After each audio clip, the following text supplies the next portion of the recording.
update here. The light follows me. That is cool. All right. Well, thanks for coming, everyone. This is a new venue for us. I want to thank Chad, who's up in the booth there. Chad Raisinger. He's kind of the proprietor here for Celebration Church and Outer Edge State. So thank you, Chad. Before we get started here, I want to welcome all of our elected officials that are here today. We have Jim, is it March, from Grand Chute. He's the admin there. Jeff Nguyen, he's the Grand Chute supervisor.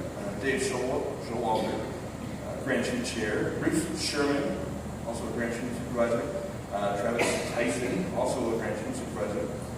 State Rep Amanda Stuck, and Alderperson Christine Williams, as well as Tim Hanna and Tom Nelson. So thanks for coming, guys. Appreciate it.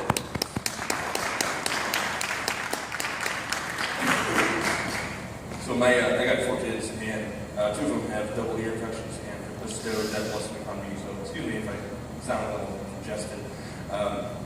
Today we're going to talk about lots of things. We're going to have Tim, Tom, and Dave come up and tell us about some of the advances and changes that are happening in our little corner of the world. We're also going to talk about some of the things that AMBA is doing. We've been having some strategy meetings, and one of the things that we've talked about is getting back to the basics and getting back to the original mission of AMBA. In addition to that, we want to make sure that we're starting to promote a lot of our businesses and the town and some of the projects that we're doing. So we're going to show you a video here. The first video is going to be about the Richmond Street Flag Project. It's something that the Board of AMBA put together. It took about a year to do. It's kind of the brainchild of wanting to do more. And the real driver was actually Carol. So hats off to Carol. But we're going to go ahead and watch this. And then tell me what you think.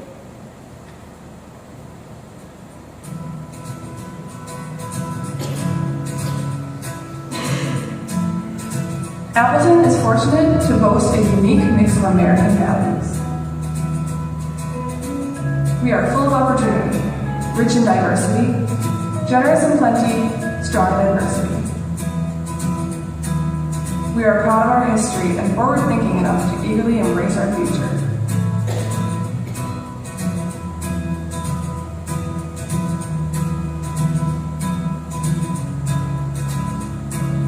The Richmond Street Flag Project joins the Wisconsin Avenue Flag Project in beautifying our neighborhood.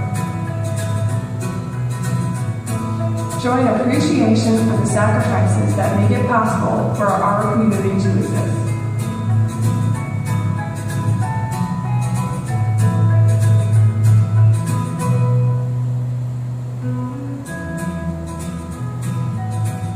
And reminds us who we are and what we represent.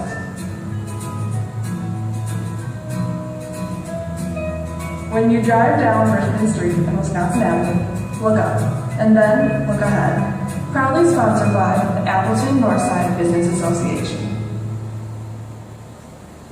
So what do you think? Like it?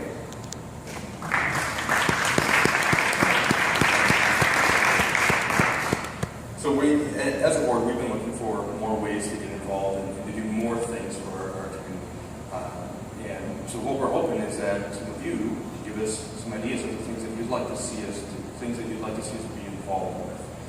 One of the projects that we weren't really front and center with is the Bazaar After Dark. Turned out to be a really great event, and so a lot of our members have asked us to be more involved in that for the following years. And so hopefully we'll find a way to do that. And that's not necessarily saying that we're going to take over the project. We want to let Adrienne do her thing. She's very good at doing that. We're going to let that remain a pulse project, but we want to be involved and be helpful if we can. So in addition to these, I guess we'll call them civic projects that we've been doing, we want to also highlight the businesses that are members, and we want to make sure that we're helpful to them in making that connection as our mission statement says, making the connection, making a difference. So in making a connection for these businesses, we need to make a difference. So the second video that we're going to see is one that we had produced to kind of highlight what AMBA is about and the types of businesses that are members and what they look for and the things that they enjoy as being a member business. So, Chad, if you could.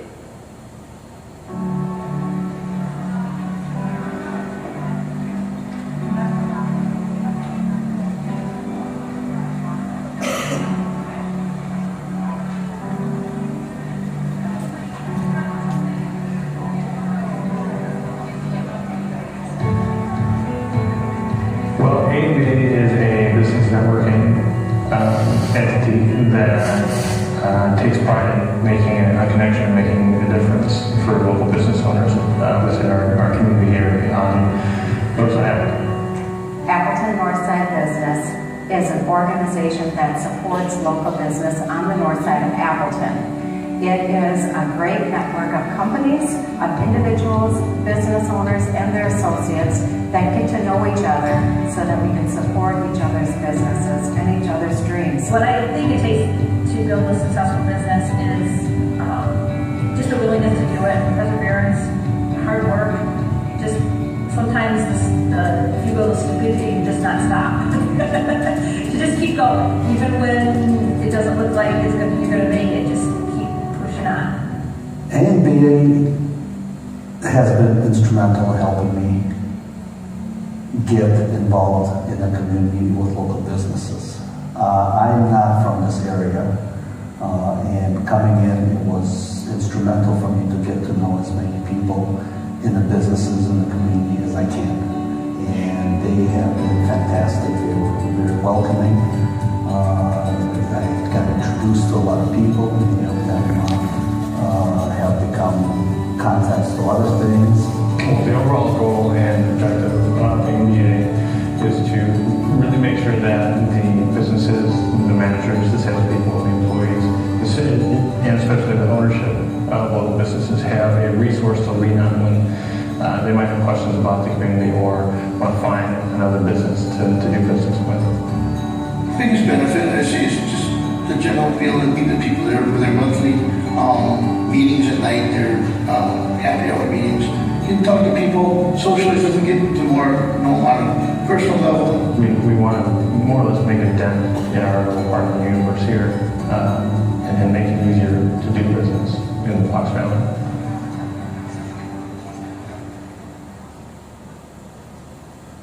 So what do you think?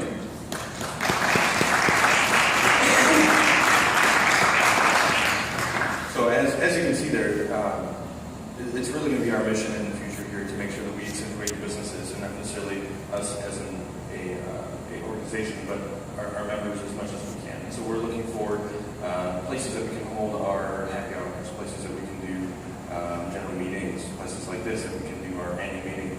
So if you guys have any ideas, we're definitely open to those. We're 11 very creative, very driven people, but I'm sure that there's plenty more ideas than ours. So if I didn't introduce myself, I apologize. My name is Troy Leonard. I'm with Cornerstone Financial Group. There's, I think, 3 of us here. All right. And my role is president of the board from May for the next 3 years. One of the things that we've decided to do as a board, we talked about this at our most recent strategy meeting, is in getting back to the basics, we're going to have our term limits go back in place. So as of May, we all started new terms. So great for us. But that'll be 3 years and 2 years, depending on what position is held within the board. So if you do want to be involved with the board, please let us know. We do technically have an open spot. We're not necessarily in need of more people, but it's always good to have another brain in the room. So if you're interested, please let me know or one of the board members. You can send us an email, appletonnorthsidebusinessassociation@gmail.com. So yeah, that's about as much stuff as I got. So what we're going to do, we're going to hear from Tom Nelson first. He's going to talk about some of the things that have been happening at the county level. And then we're going to hear from Dave Showalter from Grand Chute, and then Tim Hanna. So Tom, if you would, come on up, and we'll give you your few moments here. Wherever you want. All right, maybe a little formal. Okay, well, let's see. It's been a pretty busy year at the county, like the city and the town. We're in the process of doing our budget. And I just submitted our executive budget, my executive budget. Let me go back to what I said, my executive budget to the county board. But I think the reason why I had a slip talking about our budget is we do things a little unique at Outagamie County, and we've had this tradition for about 12 or 15 years. So normally, when the executive budget is presented, it's presented by either the mayor, the town chair, or the county executive. And in our case, what we do is the county executive is accustomed to bring in the county board chair, the county vice chair, as well as the committee of jurisdictions chair. So you've got 3 county board members sitting with, in this case, myself and a department. And we go through the budget, and there's give and take, and there's participation. So the purpose of that is that there is consistent transparency between the executive and the board, and there's this process of gathering input on my budget before it gets to the board, so that by the time it gets to the board, there really aren't any surprises. There is a very general, if not solid, consensus, and so that process goes a lot smoother. So it's at the phase where it's before the board. As far as some highlights go, there really wasn't a lot of changes in terms of the numbers with regard to the overall budget. So the tax rate is declining again this year. It's down about 3 cents on the dollar. I think it was about 2.5 or 3 cents the year before. The big change is, of course, the capital budget, where we are seeing a significant project. We are doing a very big build-out of the downtown campus, as well as the relocation of the sheriff's facility. So I'm sure there's a few of you that have heard about this. This has been going on for about 1.5 years. We did a study about 1.5 years ago about what the future of our security and space needs are at the downtown campus, and extended to all the departments. And so from that report came a series of recommendations. And one of the big findings from that recommendation is that because all of the departments, to a great degree, or at least some degree, interact with one another, it makes sense to keep as many of those services and departments under one roof. So the strategy was not to go someplace else, but to build on the existing campus. So we are doing that for all the departments, with the exception of the Sheriff's Law Enforcement Division, which will be relocated along the 41 corridor. In this case, it's at Castle 115, which is in the town of Grand Chute. So that's probably the big addition to that. Now, despite the fact that we are taking on a rather significant capital project that will take place in 2016, this year, of course, as well as 2017 and 2018, we were able to keep the levy rate in check. In this case, a decline of 3 cents, and this was something that was very important, because as we get into a point where the economy is slowly beginning to recover, and we see land values and new construction going on, what we need to do is we need to take this opportunity to drill down on the tax rate as much as we can to reduce, in this case, by 3 cents. So those are really the big projects related to the budget. Beyond that, some really exciting things going on in other areas of the county. We are on track at our recycling facility to process in excess of 100,000 tons of recycled material. That makes us the largest recycling processor in the state of Wisconsin, and one of the largest publicly owned and operated single-stream facilities in North America. We're very proud of that accomplishment. In fact, we just received a grant a couple months ago where we are able to help fund the purchase of the recycling bins for about a dozen rural communities in Allegheny County. That's important because we know that when we have these carts and we go into the automated process, we know that collections go up, tonnage goes up, and so that's good to help with the operations of the facility, and of course it's good to save space at our landfill. And speaking of our landfill, we are about a year ahead of schedule. We were scheduled to get about 10 years of life off of the northeast south. It looks like we'll be closer to 11 years. And that is something that all the partners, Allegheny, Brown, and Winnebago, are very excited about. So some exciting things happening at the recycling facility. And then finally, we were awarded as one of 6 counties in just 6 counties in one state of the country that is participating in a nationwide initiative by the National Institutes of Corrections. It's called the Evidence-Based Decision-Making Initiative, and it's for our criminal justice system. So I'm going to talk about this too because it's a really innovative reform that we are taking the lead on. We are just one state that has been singled out for our work in that. Basically what it is, and I like talking about this because when I talk to a new audience, a fresh audience, talking about how at the criminal justice we will be moving to evidence-based decision-making. Logical question is, well, if you're not making decisions based on evidence, how are you making decisions?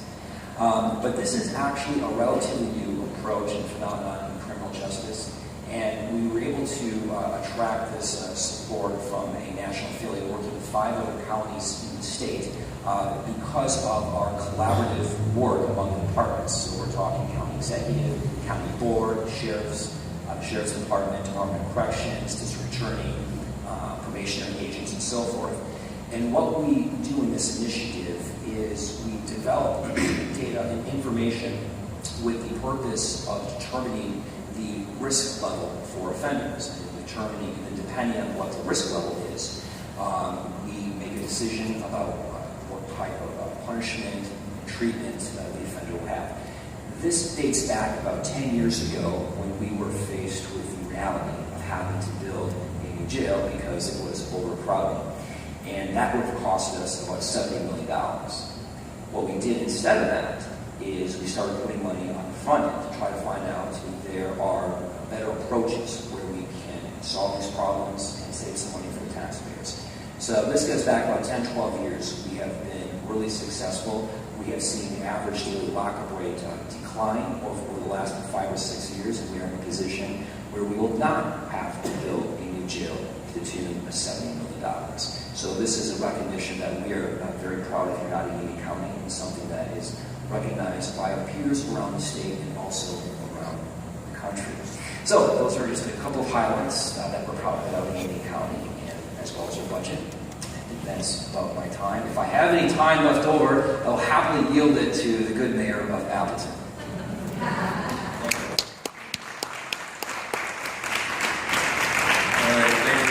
So, next we're going to have the one, the only, the legend, Mr. David Sherwood, come up and give us a synopsis of Grand Chute.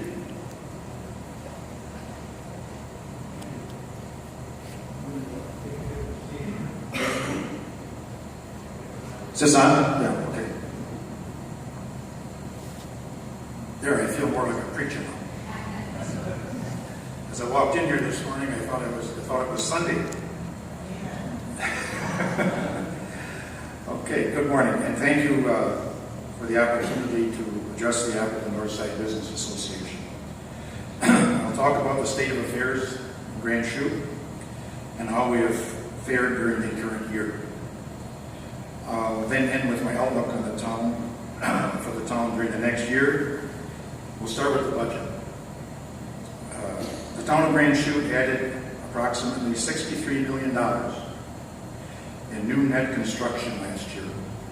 At this point, we are looking to adopt a budget with a minimal tax increase. The town board will be holding a public hearing on our proposed budget in early November. And now here's a construction update.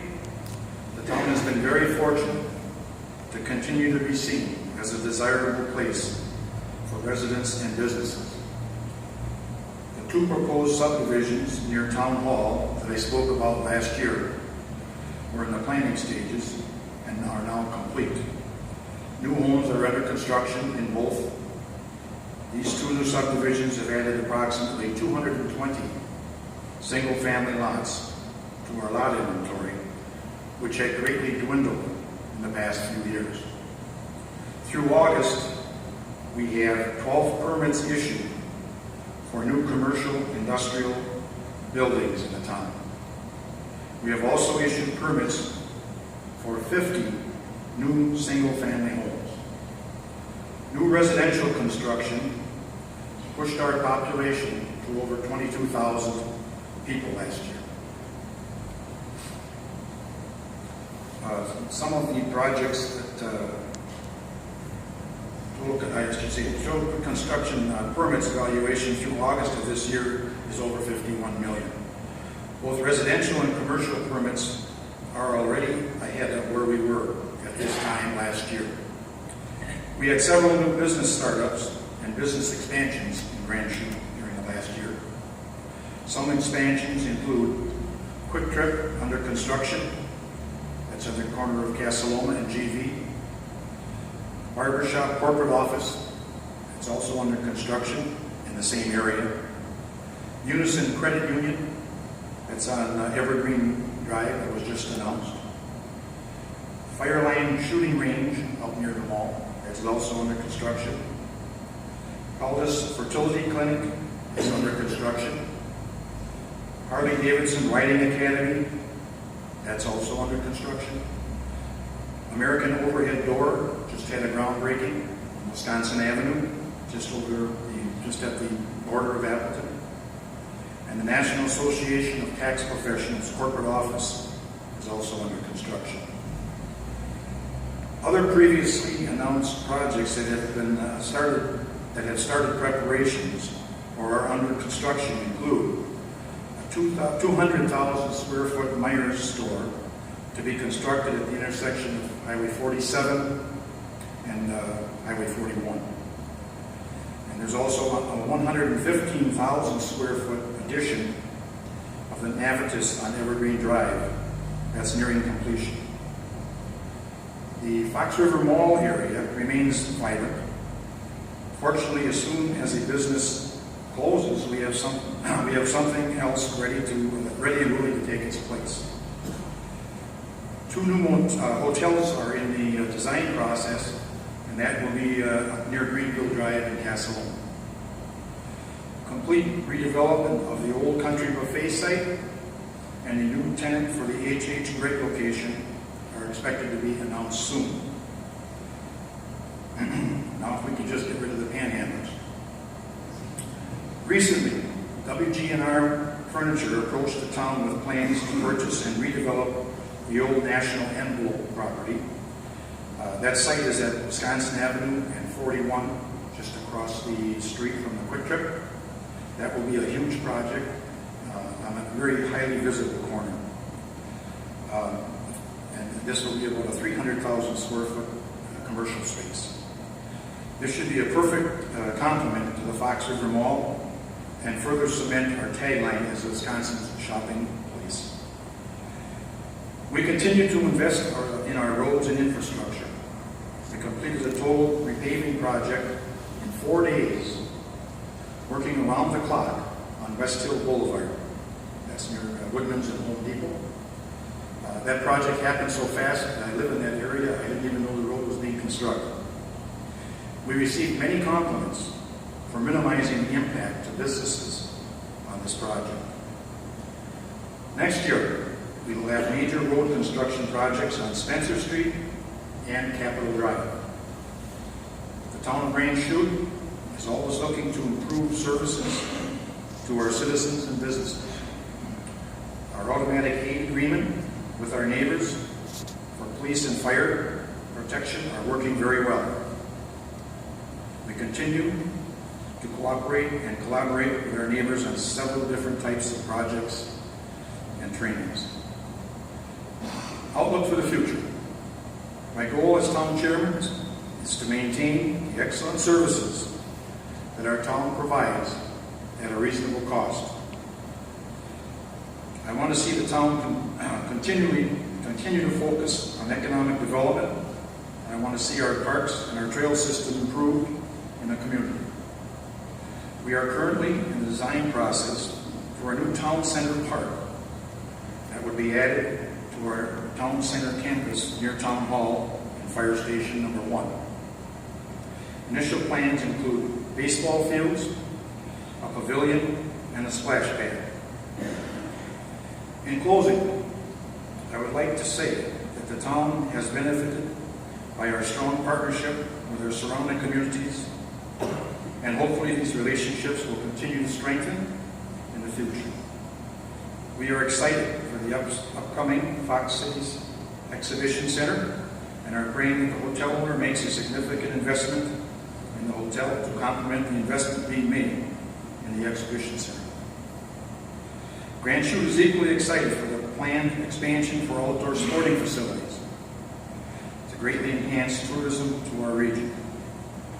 The town is committed to the possibility of of providing free use of 60 acres of land that is town-owned near Greenville Drive to accommodate any new proposed sporting facilities planned by the Fox Cities Convention and Visitors Bureau. New indoor sporting facilities were planned for with the increase to the room tax that was set last year. In my opinion, this is the largest opportunity for imported dollars to our area since the construction of the Performing Arts Center. We are excited about the development to come in 2017 and remain optimistic for the future. Thank you for allowing me to address you this morning. Appreciate it.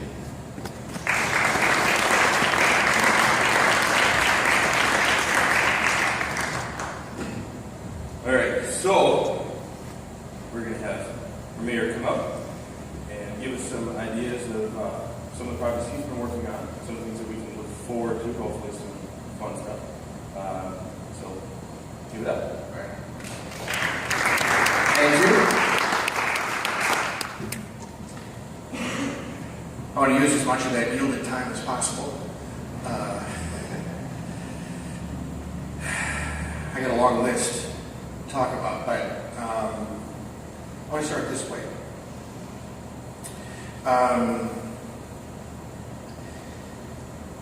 What is a budget? A budget is simply a tool to accomplish the things that you want to accomplish. So, what's important is where are we going?